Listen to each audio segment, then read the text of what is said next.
Hello and welcome to Capitol Hill. I'm Julie Doyle. The Defence Minister has released the full report by law firm DLA Piper, which looked into allegations of sexual and other abuse in the Defence Force. The report's findings point to decades of abuse and mismanagement within the ADF, and it provides detailed personal accounts.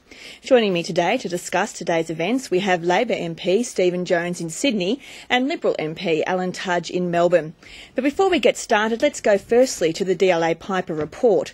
The full version is now in the public domain, and the Defence Minister Stephen Smith says the government will make an announcement soon on the action it will take. The government's not too far away from making final conclusions or decisions in this area, so we expect in the near future to be able to make an announcement about how we are proposing to proceed from here. And the review itself, DLA Piper's recommendations itself, canvass all of the possibilities. An apology to people who've been adversely affected by abuse, relying upon existing processes or procedures, including criminal processes and procedures, the introduction of a capped compensation scheme, but also further legal or judicial inquiry, including a royal commission. So we're working our way carefully through those options. And Stephen Jones, to you first in Sydney. This report has some shocking findings and harrowing personal stories of abuse and the failure of superiors to act on these complaints. What do you think should happen from here? Well, first, very disturbing, and I think the recommendations, look at over 1,500 pages of the report that was released today. I haven't obviously read all of it, but anyone who's had a look at any of it would be very disturbed by the findings. The recommendations will be treated seriously by the government. What the victims of these terrible offences need is an acknowledgement that it has gone on. For far too long there's been cover-ups and denials, and we need to ensure that it isn't going to occur again. So obviously defence systems and processes not up to scratch. It's important not just for the victims but for the overall future of the Defence Force as well, because they, like every other employer in the country, is needing to compete with other employers to attract the best and the brightest to their ranks. If this sort of stuff is thought to be going on, then it's going to turn a lot of people off. There's several options on the table, like an apology, a capped compensation scheme, maybe even a royal commission. Do you have any personal views about where you think it should head now? In relation to similar abuses in other areas of society, particularly within the Catholic Church, I've joined calls with others for a royal commission. So I would not write that off, but I want to have a discussion with the Defence Minister first to see what he's got in mind, and to spend a bit more time going through the 1,500 pages of the report before I jump to any conclusions. But I think the victims and the public at large expects a serious response. Alan Tudge, your Defence spokesman David Johnston has said that he thinks the government needs to act very quickly on this. Do you think the government has acted fast enough? Well, it's been quite a while coming, this report, and the Minister has released this report now 3 times. But today he released the full report, the full 1,500 pages, and there are some very serious and disturbing allegations in there. We think that from now we do need action to be taken. And it needs to be swift, it needs to be expedient, and it needs to be a process which is a sensitive one and hopefully does not get bogged down in legalities going forward. Well, of course, one of the things you could do to assist us in that process, Alan, is ensure that your side backs the legislation that we've got in Parliament at the moment for a military court. And of course, you've put in place some obstacles to that. The report like this today and the incidents that have gone on really do highlight the fact that we need to have a new set of justice arrangements in place for the military. Alan, what's your response to that quickly? Listen, we'll be working we'll be happy to work very closely with the government in looking at the proper process to go forward with this report that was landed today. But the important thing is that it's done swiftly and that the government does outline a clear process to bring justice to these people, because delayed justice is justice denied. Well, let's move on to another issue now, and that's asylum seeker policy. And Tony Abbott has written to the Prime Minister now saying that the opposition won't be putting forward someone to be on the multi-party committee that's going to meet to discuss asylum seekers. Let's hear some of the reaction to that. Mr Abbott is always able to say no, but he's got no real solutions when it comes to border security. So he should stop playing politics, he should step up to addressing the national interest, and he should reverse this decision and participate in a body that will support Angus Houston and his team in their work. Tony Abbott has chosen not to be part of that. He has made up his mind. He's not interested in a safer pathway. He's not interested in welcoming asylum seekers to Australia. The only thing he wants to do is send them away, and clearly he doesn't want to be part of anything the Parliament may be able to try to achieve. But we don't need a committee to tell us what our policies are. We've had strong border protection policies for a decade. They've been consistent for a decade. We don't need a committee to tell us what our policies are. The committee, which frankly should be telling the government what its policies are, is the Cabinet. Alan, Tudge, to you on this one. Firstly, why not take part in this committee? What harm can it do to have a coalition member on the committee? Well, Julie, we haven't seen the terms of reference on this committee, and that's normally the first thing which a government will outline before it invites people to join it. Secondly, Tony Abbott has said that we're very happy to speak to Angus Houston, who's in charge of the expert panel who is going to advise the Prime Minister, and Tony Abbott and Scott Morrison will meet with him to talk about their views. But we have had a consistent policy in this area, Julie, for a decade now.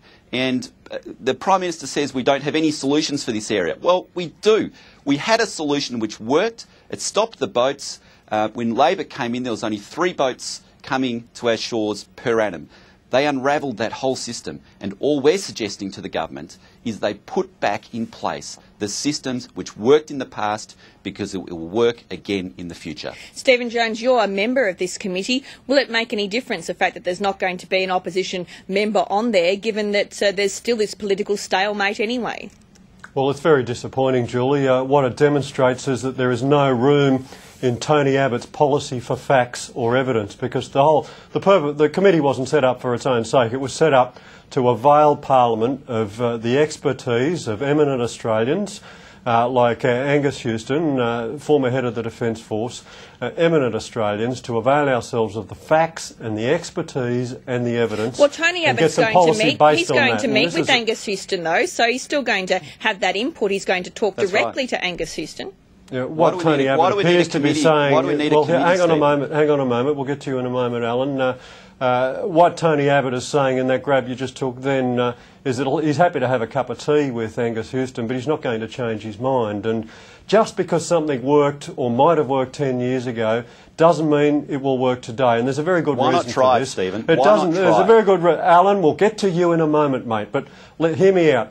These people smugglers, they may be ruthless, but they're not mugs. And if they've worked out the fact that everybody who went to Nauru ended up in Australia, then they are going to be quite certain to be able to sell their product to these people in desperate situations. Yes, get on board one of our boats, take the perilous journey to Australia. Sure, you'll have to do some time in Nauru, but in the past, every single person that went to Nauru ended up in Australia. The difference between our policy and what you're peddling, Alan, is the experts say it will work. Well, just on that, Alan... What we are saying, and what we're saying one more time, is why not avail yourselves of the up-to-date expert evidence instead of sticking your head in a bucket of sand and saying we know best. Well, Stephen, you've had a good say there, so I'll bring Alan in on it. So just on that, Alan, though, things have changed in the past decade, and the experts are saying now that some of the planks of your policy, such as towing back the boats, there's concern about that. Nauru on its own, some of the experts are saying now that those policies won't work as you say they did 10 years ago. Let me just correct one thing that Stephen said. Stephen said every person that went to Nauru got to Australia. In fact, that's incorrect. About 40% of people did. But there's no single plank which will solve this problem. We have a 3-pronged approach, and that 3-pronged approach worked in the past. Categorically, no disputes, no arguments, it worked. Labor unravelled this.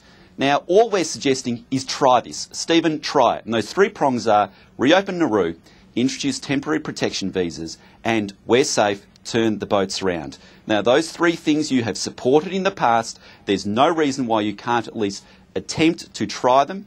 to see if they work now, because we think that they will work. Stephen, I just want to ask you on another subject related to asylum seekers. There's a frustration within the Labor Party being directed at the Greens this week that we've seen for their refusal to compromise on their position, including coming from your own left faction. Why should they be forced to compromise? They're a separate party. They have their own long-held policy here. There is a lot of anger in the Labor Parliamentary Caucus with the Greens, and the simple reason for that is when the facts change, it is reasonable that parliamentarians look at those facts and adjust their policies accordingly.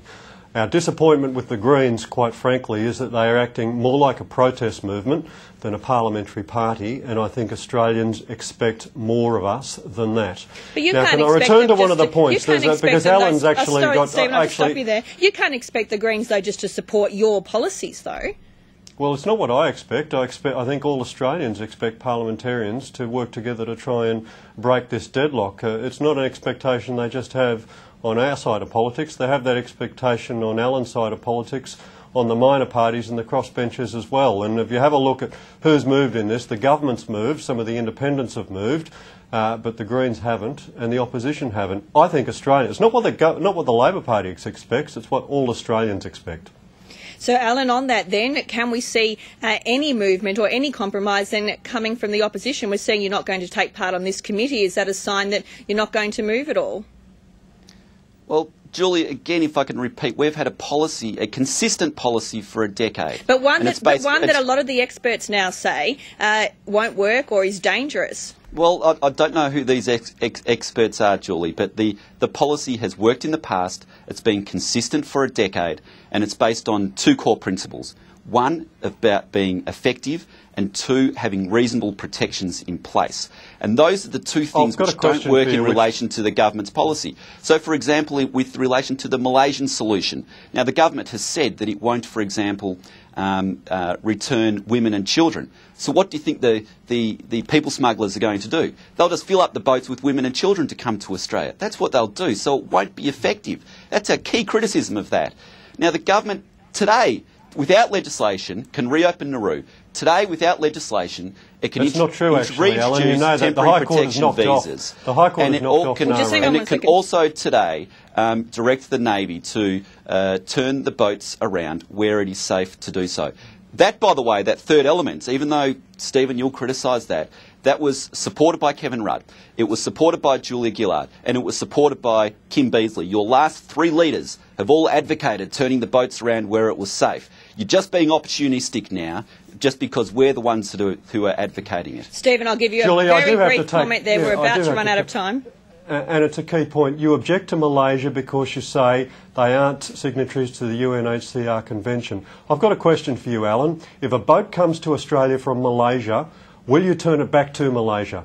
And if the answer to that is yes, then you are being hypocritical, and you know you are being hypocritical. And that's where we'll have to leave it. If the answer to that is no, then your policy is an absolute fraud. And that's where we'll have to leave it. Stephen Jones in Sydney and Alan Tudge in Melbourne. Thank you both very much for joining me. Thanks, Julie. And we'll be back again at the same time tomorrow with another version of Capitol Hill.